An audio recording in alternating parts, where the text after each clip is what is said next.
Good afternoon, everyone.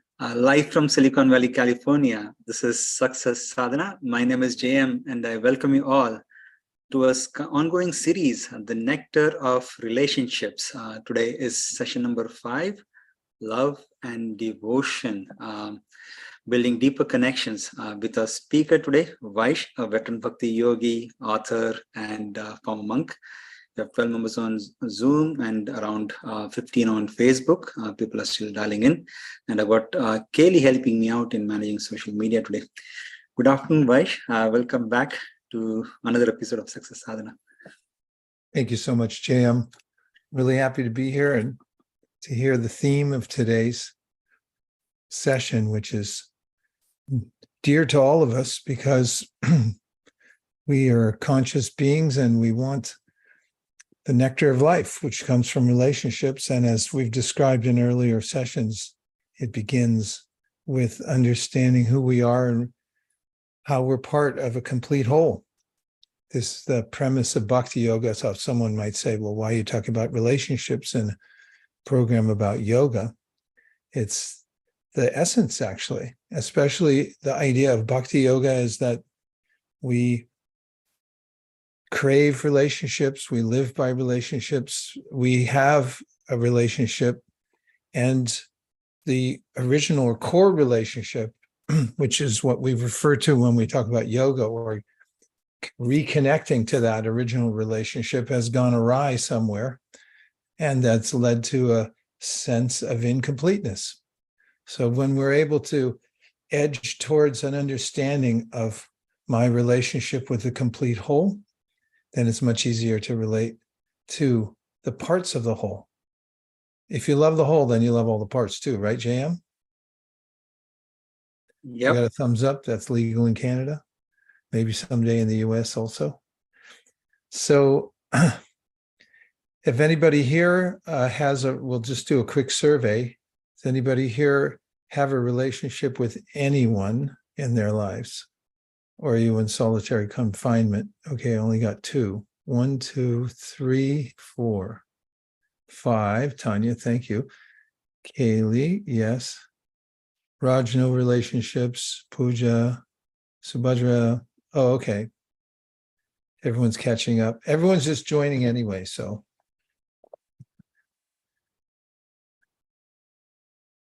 Well, JM, do you have any announcements to start off with? No, in case you're for the first time here and we'd like to maybe hear from you, what inspired you to join us, and maybe if you have any questions that or something that you'd like to take away today. Okay, well, I know JM's going to make announcements later too, because there are things to announce. But let's just go to the first slide just for a moment. I want to introduce the Success Sadhana app. For those who may not have seen it, for those who have, it's helpful if you download it and look at it. It's a simple app, but it helps to keep in balance body, mind, and spirit. And also, Subhadra's sick in bed. I'm so sorry to hear that, but she's still listening somehow. Thank you. Today's topic is love and devotion. Building deeper relationships. That sounds promising.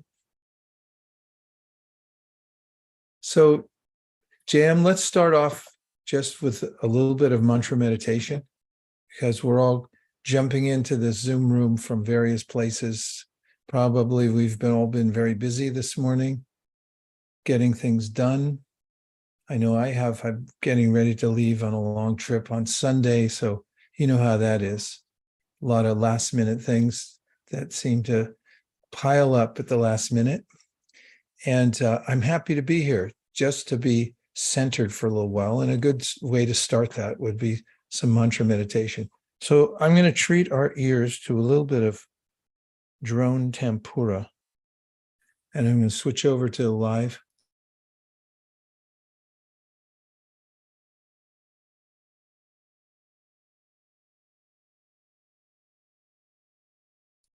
I switch back to say, if you don't hear what I'm saying after I switch over, it means you don't have the latest version of Zoom. You just have to upgrade it really quickly.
And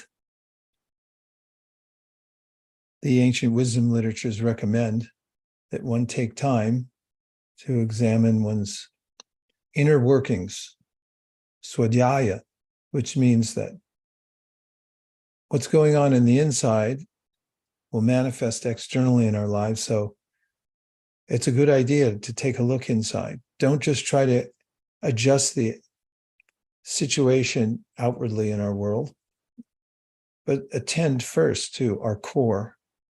How is my mind working? What is it attracted to? What am I resonating with?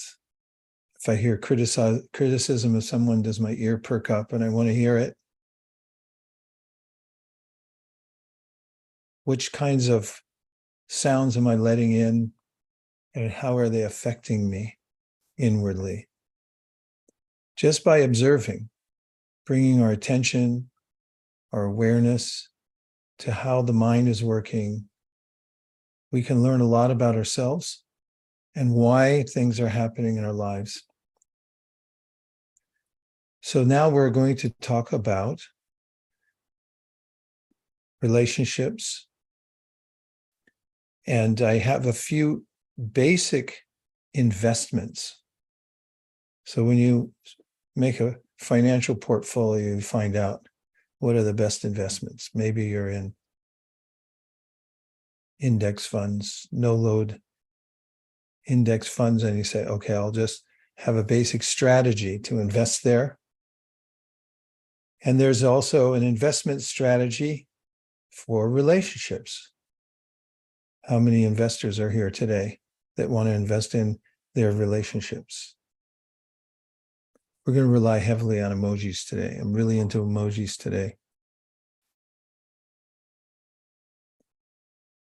I got one emoji, 2, 3, 4, 5.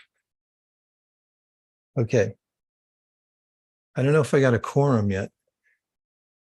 So let me start by speaking English. Let me start by showing the first slide after the title page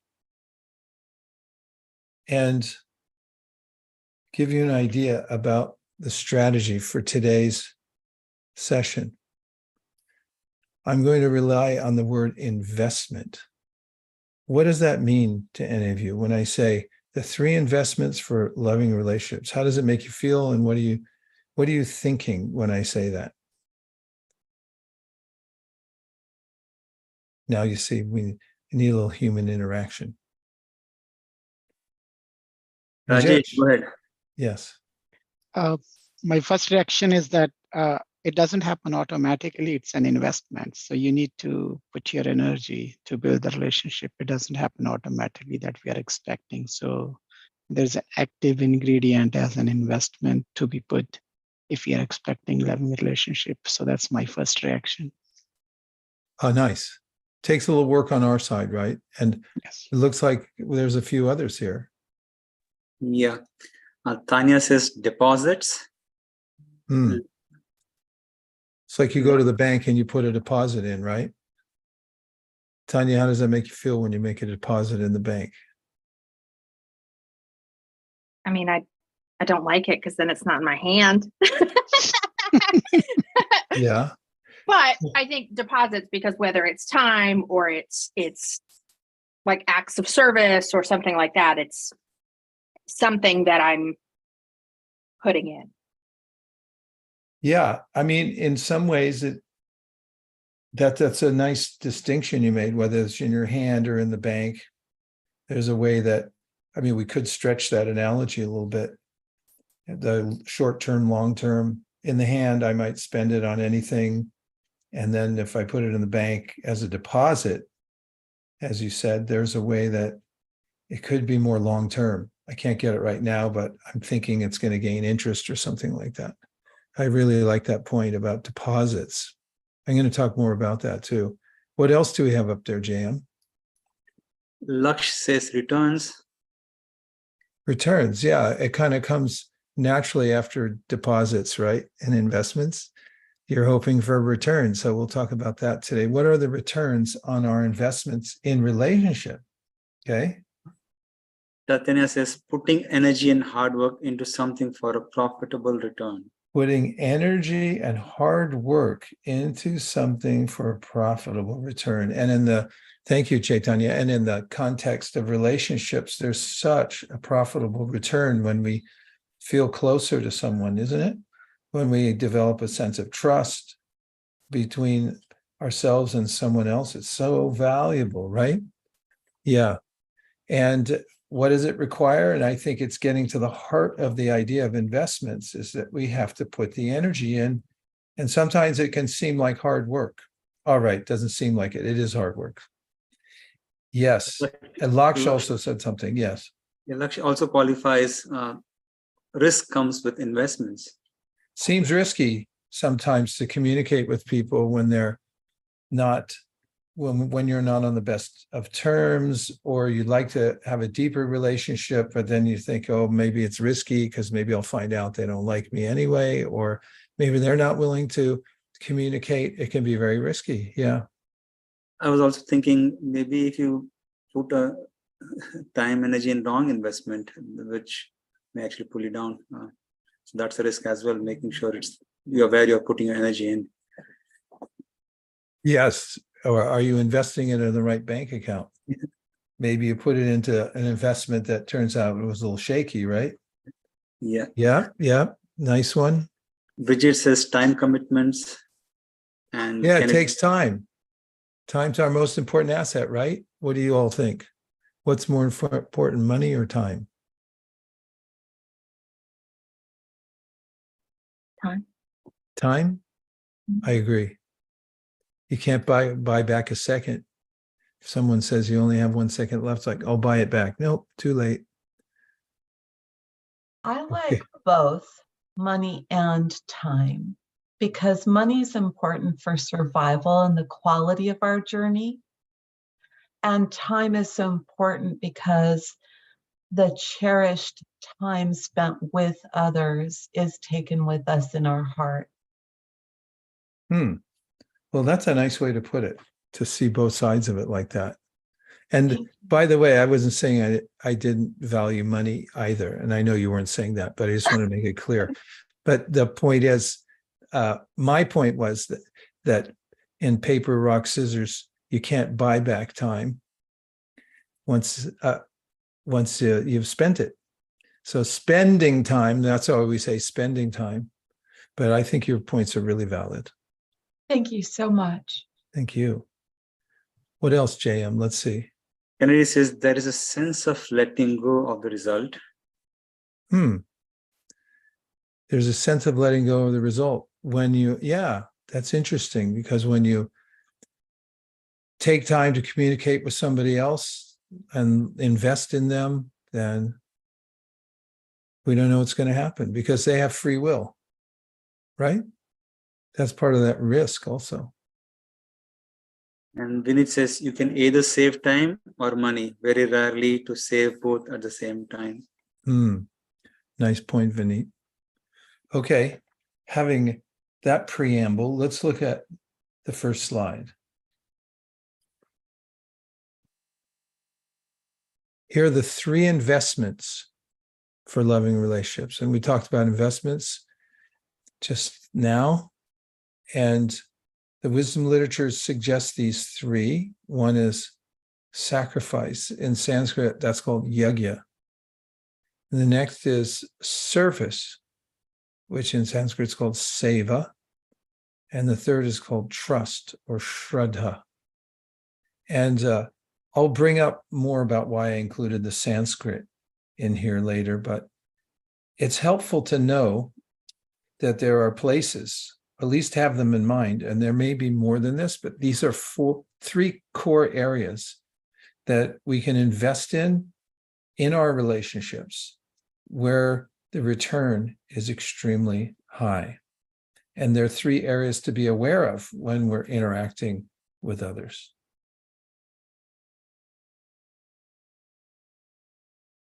So what does yajna mean? It means sacrifice. Actually, the word sacrifice refers to, or it comes from, the word sacred, something that's holy. And Interestingly, it means, according to the dictionary, to give something important or valued for the sake of another. That's a kind of very simple definition, but has great implications. We find in history that people who have given up something important for the sake of others tend to be glorified more than those who have stolen things from other people. Although they're also mentioned in history, they're under a different category. Those who are known to be noble and who have virtuous qualities are what are called great souls. In Sanskrit, it's called Mahatma. Mahatma, a great soul. We become larger, bigger, more important when we give, we grow. So this idea of yajna actually goes to an awareness that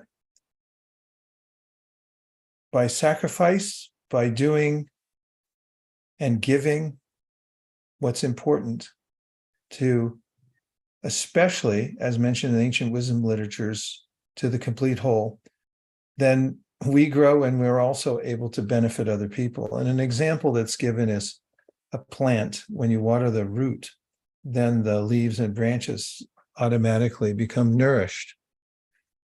So the principle itself is effective in relationships.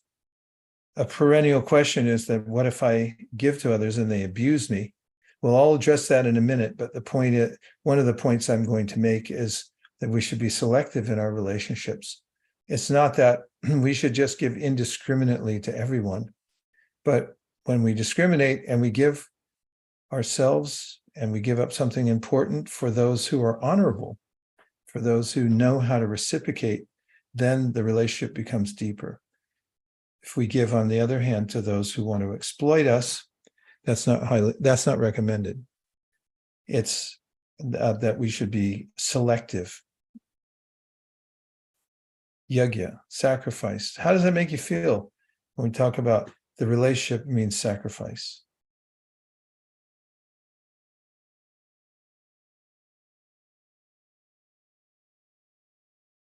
I'm going to check the chat box. Now I'm moving to the edge of my seat to Raj, hear just a came response. unmute. I know, watch out, no, edge of my seat, I'm waiting. What do you think? How does the concept strike you? Sacrifice. Tanya, go ahead. When I Yes. think of sacrifice, I immediately think of my kids, because ever since conception, they're little parasite. No, I'm just kidding. I love my kids. But I guess for all three of these things, I have a question for you. Is there a way of saying or pointing out that if I could be the one sacrificing or be that noble one, like you said, but what if I'm doing that for my own glory and my own selfishness? Like people can say, oh, I give to this organization or whatever sacrificially, and because I want to raise up this organization.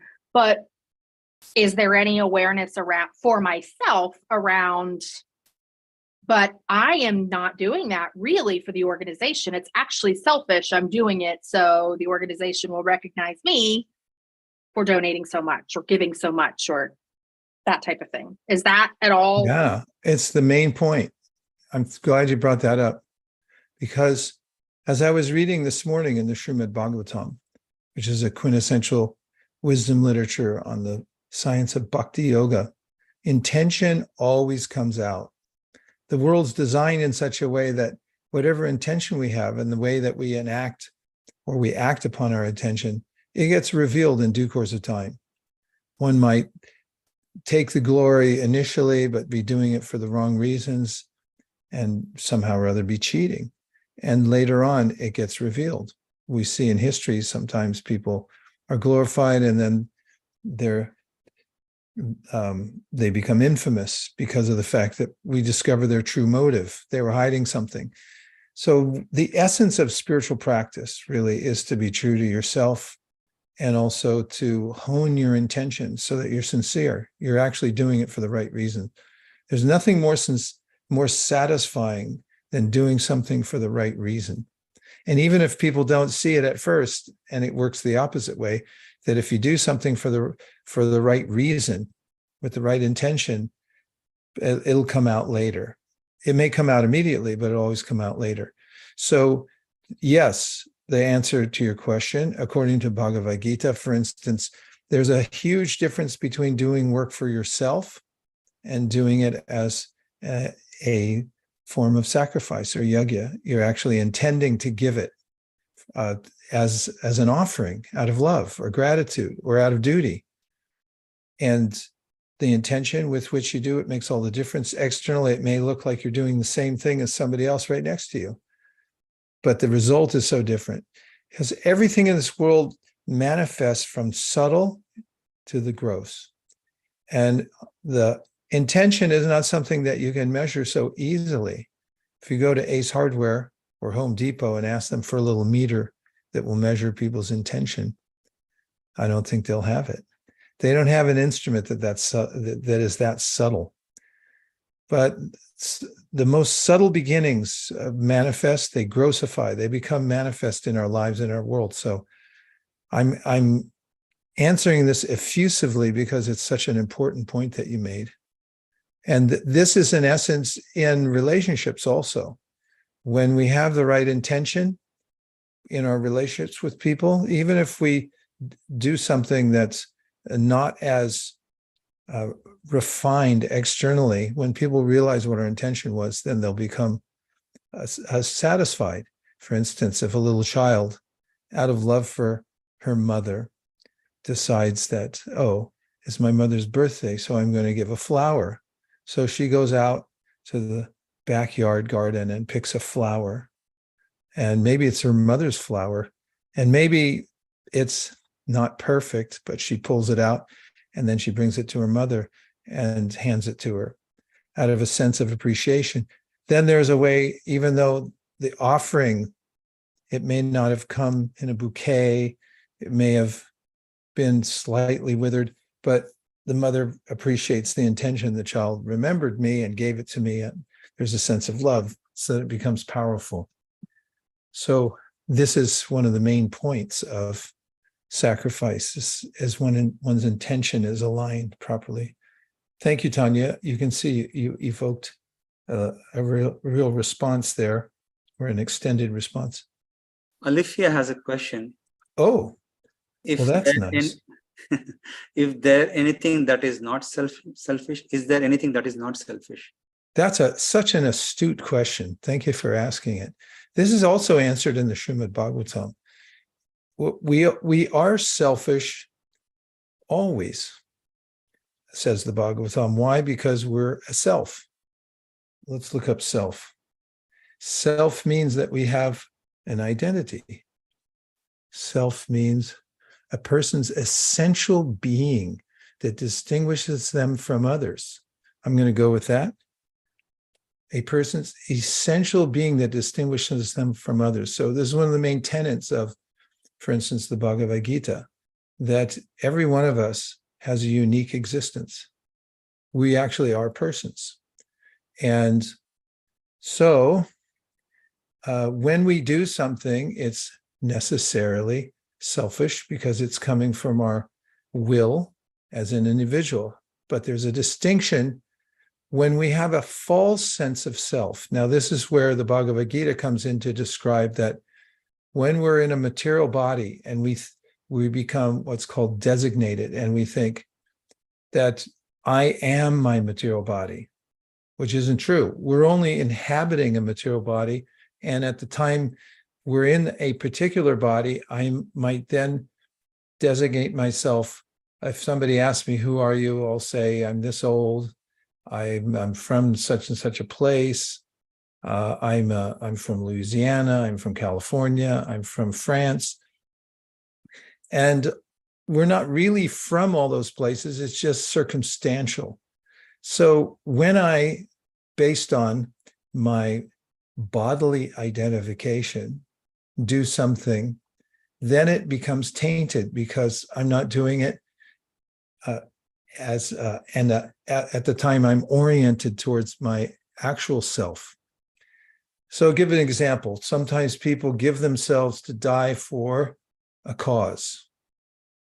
Can anybody think of a cause that people die for in this world? Their Soldiers. country. Family, country, yeah. So family, country. So country. I mean, even nowadays, sports teams. Some people die for their sports team. They'll get in such a brouhaha with others. You know, people have killed each other at soccer matches and so forth, fighting over which team is which uniform you're wearing and so forth.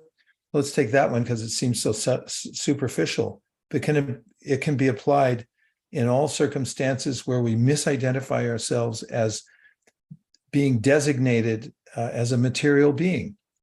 So when we have that false sense of self and we do things first and we give based on that, then the result is very different. Then when we are aligned with our higher sense of self, which is that I'm a conscious being, I'm inhabiting this body, and my real identity is that I'm part of the complete whole. I have a divine source. That's the distinction made in the Bhagavad Gita.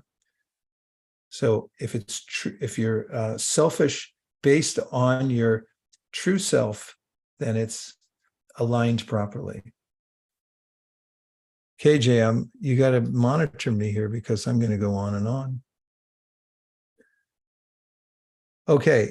Ariana says, I think altruism is even selfish in a way because you will always gain some benefit, like emotional fulfillment. Well, yes, it's going back to the whole idea. Is there truly a truly sincere way to offer something? And what if you get a return for it? Does that mean that then you weren't sincere because you got a return for it? So if somebody does something truly to benefit somebody else without a selfish motive, but then somebody finds out and says, oh, you did such a good thing, does that nullify the result? That's a question we can entertain. Raj?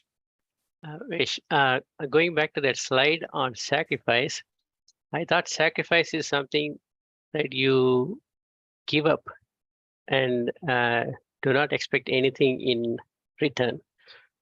But if you do give up something for the sake of other, that sounds more like trading. For example, I have money, I sacrifice money to get a house. Well, in the case of doing something where you're, for instance, if you have the intention of appreciating somebody or it's out of love and you give something to someone, you may not expect a return because you're wholly and solely appreciating the person and you're giving out of a sense that I just want to show my gratitude. Now, of course, the return comes in the reciprocation in the relationship, because how do you all feel if someone gives you something out of a sense of love or appreciation and they truly don't want anything in return? Let me put it the other way. Well, we already know the other way. How do you have you ever had that happen where someone just gave you something out of appreciation? They weren't expecting anything in return. And how did it make you feel? Gidget? I hope we can hear you. Thank you so very much. Hey, we can hear you. Yes, I'm not going on camera, but I was just even thinking about the person who spoke before, and I know this isn't a debate, but it doesn't seem the same as a sacrifice when you're talking about getting a house. I think we're talking more spiritual sacrifices. So when you think of it, and at first I'll answer your one about a gift. I was just saying today, because my birthday is coming up, and I asked my friend who her birthday was yesterday, what are the best gifts that you can receive? And my answer was the gifts you buy for yourself, because then you know you'll like it, because You bought it. But I had to laugh at that, and she laughed at it. But the gifts, the best gifts are the gifts that you can share. That you get this gift, but you share that gift. And a sacrifice is totally different. It's something that you give of yourself. Sure. Yeah, nice, Gidget. Thank you. Let's follow that theme just for a moment. It's one of the principles in the Bhagavad Gita that we are souls living in a material world. Now, what do we do with all these material things? There's one path that says, let's just give them all up. Don't touch them at all because they're material. Another one says, no, try to get as many of them as you can. And the more you can collect, the more you can hang on to, the more expert you are in keeping them, then that's the goal of life. Then the third path, which is what's advocated in the ancient wisdom literatures, is to use them in an enlightened way. And that means in service. And so now, what happens to a material thing when it's engaged in a spiritual cause? So if you connect it to the whole, for instance, if you offer something to our source, to our original conscious source who's love personified, which is the idea of bhakti, you offer things to the root cause of everything, the supreme. So then in the Bhagavad Gita, it says, whatever you offer in that way becomes transformed. Just like iron, when you put it in fire, an iron rod, it becomes fire-like. So the things that we have in our lives that we use in service to the Supreme then also transform. Just like an iron rod then becomes fire. So all things can become spiritual when they're used properly. So that's the idea. Nothing is inherently material. It's the consciousness behind how it's used that makes it material or spiritual. And the principle called yajna means that I realize that, therefore I see the whole world as paraphernalia to be used in sacrifice, in giving it for a sacred cause that's beyond just my own satisfaction. Now, do you get satisfaction from doing yajna? Absolutely. If you water the root of a tree, then all the leaves and branches become satisfied. It's not that we have to feel unsatisfied for it to have been yajna. There is a sense that I may hesitate to give something because I think, well, if I give it, then I won't have it. But it's actually the opposite. The more we give, the more we grow. And the more we give, the more we have. It's an amazing equation. Most people don't know it. JM, let's see a couple more. Happy birthday, Gidget. Yeah. Word Gidget. Next slide. I better keep moving because I'm moving up into the bigger numbers here on the clock. Seva. Seva means service. Service means the action of doing something for someone. Again, all these ideas of investment and relationship mean some sort of action for the benefit of another. And there's a way in which when we do service, when we do something for someone else, we may feel more satisfaction than when we do it exclusively for ourselves. It's an intangible again. So in a relationship, when we're in a relationship with someone and we find ways that we can do something for them, looking for openings, it means, where can I invest? Where can I do something for someone? Even the smallest gestures then go into a bank account. This is something Stephen Covey talked about in his books, 7 Habits of Highly Successful People. And he talked about the relationship paradigm where every person has a bank account in his or her heart. And when you're in a relationship with other people, with another person, and you look for opportunities to do something, to do some service for them, you make a deposit. And have you ever heard of the concept in dealing with investments or banking of being overdrawn? Overdrawn? It means you didn't have that much in your account, and then perhaps you wrote a check for more than you had. What happens then, JM? Of course, you wouldn't know exactly, but you've probably heard of it. But Check bounces back. Check bounces like a rubber ball. And then there's fines, and then you have to talk to the bank on the phone, and you got to go prove yourself again, and then you have a little demerit on your account.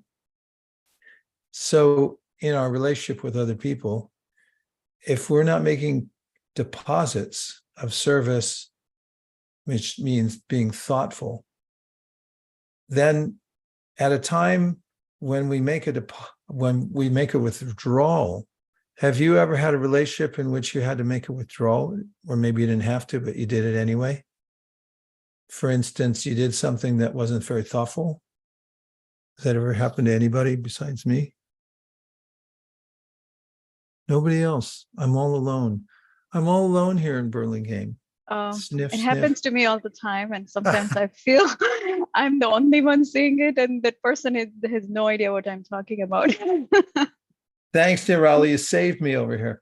And thanks everyone who gave the emojis. Yeah, there is a way in daily life, in our normal interaction with people, you might be stressed, and then somebody you love very much might say something to you like, did you make that call? And you're like, ah, and suddenly you just made a withdrawal. However, you're not overdrawn if you've taken the time to invest in that person. You've put some thoughtfulness into your relationship. You went out of your way when you didn't have to, and you did something, some service for the person. That way you maintain a proper balance, and not that you'd intentionally make withdrawals, but they come up. And there's times when that it happens naturally. So this is relationship economics.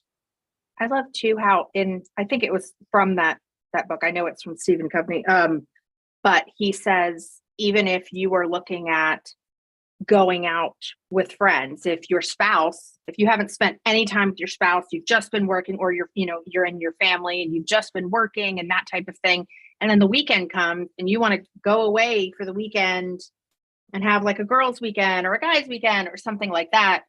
You didn't put any deposits into the account, that relationship, account all week long.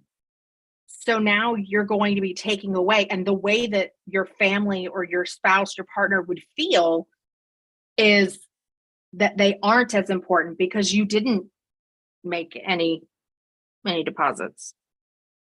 Excellent point. Nice illustration of a commonplace way in which it might be applied. There's another way that I've talked about before, and it's so subtle that it's easy to miss, but I guarantee it works. One of the investments that we can make with people is when we're talking to them, is turn squarely in front of them and then keep your attention on them. I made the mistake the other day, someone was talking and it was getting late, and I had to look at I didn't have to, but I actually accidentally looked at my watch. Something I've talked about, don't do. And then I realized in that moment, the person saw me, and then all of a sudden they stopped what they were saying. So, oh yeah, I know it's late. And the tone of their voice was like, yeah, what I'm saying is not so important, because I looked at my watch. And so you can experiment by giving your full attention to people when you're talking to them. And that's a kind of investment too. You may notice in relationships in which we're very familiar with somebody, you might live with somebody and then think, yeah, of course we live together, so therefore I obviously am investing. Maybe not. Maybe take time to stop and really notice whether you're giving attention when you're talking to the person. Okay, the third investment is called Shraddha. And I really like this word from Sanskrit. The first part of it, the S-H-R-A-D, means the heart, Shrad. And the second part, D-H-A, is an active verb. It means where you place something. This word is sometimes translated as faith. Here we're using it as trust, which is a kind of faith, right? You're having faith in somebody because they've been consistent over time, and you develop this foundational feeling that this person will do the right thing. They're sincere. And this is the essence of relationships, is trust. And it allows us to put our heart into the relationship when we have Shraddha. So trust, firm belief in the reliability and truthfulness of someone. So trust is something to invest in. It's an investment, not just can I trust the other person, but can he or she trust me? And if we concentrate on being trustworthy and work on that in our relationships, then this is one of the biggest investments we can make, because trust is so valuable. It's so valuable that there's a way in which one tiny drop of trust can sustain a relationship. But if that's lost, it takes a long time to get it back. And maybe sometimes it seems onerous to get it back, and it is. Let's see the next slide, JM. So this is just a reminder of the idea that we're part of the whole, and that incomplete relationships are due to incomplete knowledge of their connection with the complete whole. So I'll say what I mean by that, because it sounds a little convoluted and philosophical.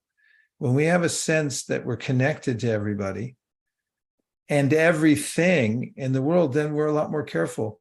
You might have seen for instance, a bumper sticker that says, "We all live downstream."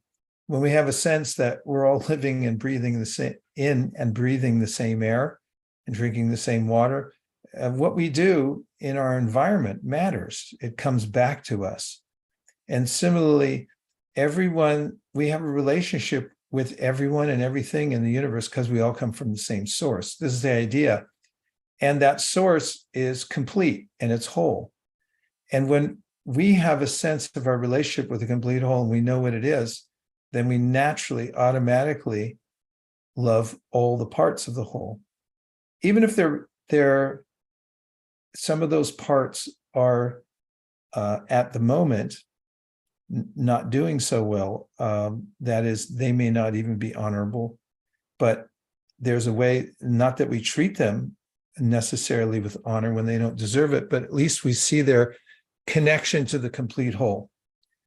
So I'm going to see if anybody has any questions about that, because it's a very deep philosophical concept, and it's something that's, I would argue, is universally appreciated, because we all have a sense of going towards equanimity in our relationships and also being non-judgmental and so forth. These are values that people hold very high. For instance, the United States of America, there's a sense that everyone should have an equal opportunity because we all come from the same source.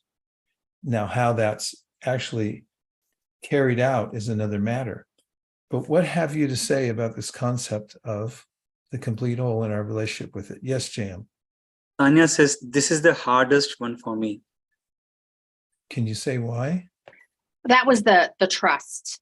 The trust is the hardest for me, because my level of the level of trust and honesty and openness and that type of thing that I give, I expect back. Otherwise, I don't give it to you. Like I have circles, like inner circles and stuff. But if I don't get that back, then I am disappointed. And I feel like, well, I shouldn't be giving this person that much trust and allowing them to trust me that much.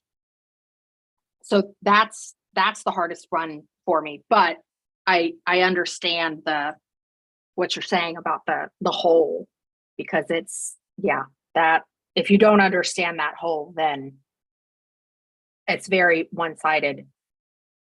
Then it becomes us and them, whereas we have the whole, we see how we're connected. And it's a valid and very, I think, a helpful point that you make about trust. And it is my point also that it's very fragile, and therefore it's very rare. And of course, when it's strong, then we're able to move. We can't even move a muscle in this world, so to speak, without trust. We wouldn't get up in the morning or move about the house if we didn't trust that doing so wouldn't cause injury. We don't cross the street until we actually trust that the driver that's waiting at the corner isn't going to run us over. We have to develop, you kind of look in, it's like, yeah, you all right? You're not going to hit me, right? And the way that we move in the world it's all based on trust. And the way our relationships become more and more fluid and rewarding is because of mutual trust. And I agree with you that we should invest in people, and I'm going to make that on the last slide, that are not willing or able to fully reciprocate or reciprocate at all. Yes, Radhakrishna. Radhakripa. Yep. So what I was thinking about this understanding that we are part of complete whole, it has to be reminded, at least to me, every day, because otherwise you can simply carried away with regular life, and you started, blaming or getting mad or thinking about, the other part of the word is not unfair. But the moment you have this understanding, I think the temperature will cool down a little bit, so that even we have to act differently, but still the different perspectives calms you down to a certain extent that, you know what, they may be misguided or they may be going through some rough time. So I should not become too much judgmental about others' behaviors or other situations, however dire it may be. So a constant reminder to me is probably important. Otherwise, I may lost this understanding that we are part of the complete whole. Part of that statement that we showed a second ago, it says Om Purnamada Purnamidam. It means when we say complete whole, that means in Sanskrit, or is said in Sanskrit, Purnam, which means it's complete. Now, how do we understand that according to the context? One of the ways is that the world is complete. I may say, well, it's very incomplete. Look how people are fighting, and look how things are out of balance. But the point there is that ultimately, whatever you do, comes back to you. If you're insincere, you're going to get insincerity back. If you're violent towards others in an unnecessary way, then there's going to be violence perpetrated to you. It's one of the ways we understand that, universally understood, mostly is karma. You get what you deserve. It comes back to you. And the universe is complete in that way, in that it is self-correcting. It's a self-correcting universe. Nobody gets away with anything. How does that help in relationships? And for us to be at least civil to other people is to understand that there's a higher order that's going on in the universe. I don't have to fix everything. I just really have to make sure that I'm acting properly. I have a question. Yes. If I could, please. I totally and completely, my whole life, have agreed with the statement you just made. There's another side to that coin. I'm curious if we have like one of the biggest hearts in the whole wide world and we're kind, or we attempt our best to be kind to everyone around us, even those who are not so kind to us. How does that work? Because typically it's what we put out, we get back. What if we're always putting out love and kindness and we're treated improperly? How does that work? Well, there's a way that we are in a series of relationships, not just in this lifetime, but in previous lifetimes. And our encounters that we have, because of what's known as the complexities of karma, may seem that I have inordinate relationships. In other words, I put out something to someone. I mean, it can be very simple that the person was a barren field. They weren't capable of reciprocating. And how and why does that happen? Because there are many different kinds of people in this world, according to their own constitution. And then there's descriptions in the wisdom literatures that sometimes when we are interacting with people and they don't reciprocate, there may be a lesson in it for us also. And it can also come from times in previous lifetimes when we weren't civil to other people or didn't reciprocate. And then it comes back to us. And in which case, there are ways to deal with that make us rise even to a higher level. And that's the idea of the world. According to the Bhagavad Gita, it's a schoolhouse. It's all these types of relationships, and whether people reciprocate or not, are meant to help us grow in some way or another. And I think some of that will come out in the last slide. Thank you so much. Thank you, Marilia.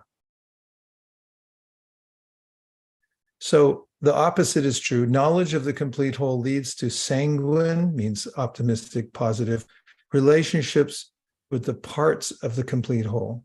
I like the picture. It's kind of cheery. And the last slide, some pro tips. One of them that's mentioned in the Srimad Bhagavatam is choose your relationships wisely. We should use our intelligence to see if the person is open and worthy of a relationship, because you're going to invest a lot in it. So be careful. Find people that have like-minded values and that are willing to sincerely reciprocate. That's a matter of choice. We don't have to directly interact with everybody. And some, says the Srimad Bhagavatam, relationships are best left at more of a distance. And you can appreciate some people from a longer distance. As you see them more abstractly, then you see them personally. So we may resonate more with some people, and better to be a little choosy. And the second is to be an astute investor. It's one of the themes of this whole point, but it's coming back to this idea to look for opportunities to invest. Like some of the famous investors of the world, that's all they do, is they look for investments. Where can I invest next? Where can I put my capital so it'll grow? So JM has an announcement to make. I can tell by the look on his face. I was just going to say that you are on a trip to India for retreat, and you'll be back around later part of November. So definitely missing you and all the wisdom that you share. But thank you. You are going there to dive deeper into spiritual practice. So we will also take this time and attempt to go deeper in our practices, getting that inspiration from you. Thanks for reminding me. I was trying to put it out of my mind, but I should probably prepare myself. Yeah, I'm really going to miss you all. It's such a therapeutic and heartwarming process to be here with all of you on a Friday afternoon. We've been doing it through the whole pandemic and now afterwards, and it just is a major part of my life. So my deep gratitude to everyone who shows up for this. I know you're all busy, have things to do, but you come in here faithfully every week. I really appreciate it. And thanks, JM, for keeping everything going and opening this space for all of us once a week. The timing was a little troublesome because where I'm going to be, it'll be, what is it, after midnight? At 12 How noon long here. will you be gone? I'm coming back around what is it? November 19th, 20th, something like that. A month. What will we do? No, the show will keep going. There's all kinds of people that are way better than me. That's one of the dangers of me going away. You'll see like, hey, well, who is that guy anyway? You're but- my hero. Thanks, Marilia. I'm deeply touched. But we'll keep the vibration going in this room, right, JM? We have all kinds of plans we've been discussing, and there's so many great people who come on here and keep the subject matter going, but I'll be counting the days till I see you all again. We'll miss you. Thank you very much, Nirali. Hare Krishna. Hare Krishna. JM, I would be amiss if I didn't mention that I'm stopping by the Himalayas on my way, and that there is a universal password. I don't know if you know this, but anywhere you go in the world, doesn't matter where, there's a password. The yogis have been doing it for years. They have this way of greeting each other by this phrase, but you can use it at any airport, any lounge, any apartment building you go to, any country you want to enter. All you have to do is do what the yogis do to greet each other high in the Himalayas. And when you go, you put your hands up like this and you say, Hari Bol. Haribol. Haribol. Haribol. Haribol. Town, see if it works. Haribol. Thank you. See you Haribol. soon. Have a safe Thanks, trip. everybody. Have a safe trip.